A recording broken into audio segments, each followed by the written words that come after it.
Hi friends, అందరికీ welcome to CV aqua. మనం last time అయితే 2 పెద్ద స్నేల్స్ అయితే చనిపోయిన వీడియో అయితే పెట్టాను కదా. ఇంకా నెక్స్ట్ డే వాటర్ చేంజ్ చేద్దామని చూస్తే ఇక్కడ చూసుకోవచ్చు ఎన్ని స్నేల్స్ అయితే చనిపోయి ఉన్నాయో. ఇవన్నీ వాటి యొక్క బేబీస్ అనమాట.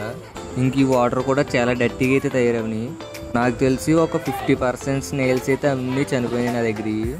ఇవి చనిపోవడానికి మెయిన్ రీజన్ ఏంటంటే బెల్లం కుమ్మ అనేది ఉంటుంది కదా, అదైతే మా తమ్ముడు తినకుండా అందులో అయితే ఇస్తాడు అనమాట. అవి తినైతే ఇవి అయితే చనిపోయినాయి.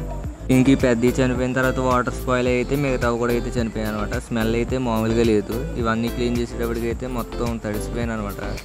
ఇంకా మిగిలిన యాపిల్ స్నేల్స్ అన్నీ ఒక బకెట్లోకి అయితే కలెక్ట్ చేశా. అలాగే ఫిషెస్ అన్నీ కూడా ఇంకో బకెట్లోకి అయితే సెపరేట్ చేశాను అనమాట. ఇక్కడ చూసుకోవచ్చు మీరు క్లియర్గా. నా దగ్గర రోజు రోజుకి ఫిషెస్ ఎందుకు తగ్గుతున్నాయి, అసలు ఫిషెస్ ఏమవుతున్నాయి నా దగ్గరవి అనేది నెక్స్ట్ వీడియోలో అయితే చెప్తా.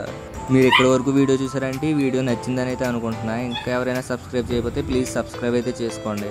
ఫైనల్గా వీడియోకి అయితే ఇంతే. నెక్స్ట్ వీడియోలో మళ్ళీ కలుద్దాం. Bye bye. కింద కనబడే సబ్స్క్రైబ్ బటన్ నొక్కి పెట్టుకోండి.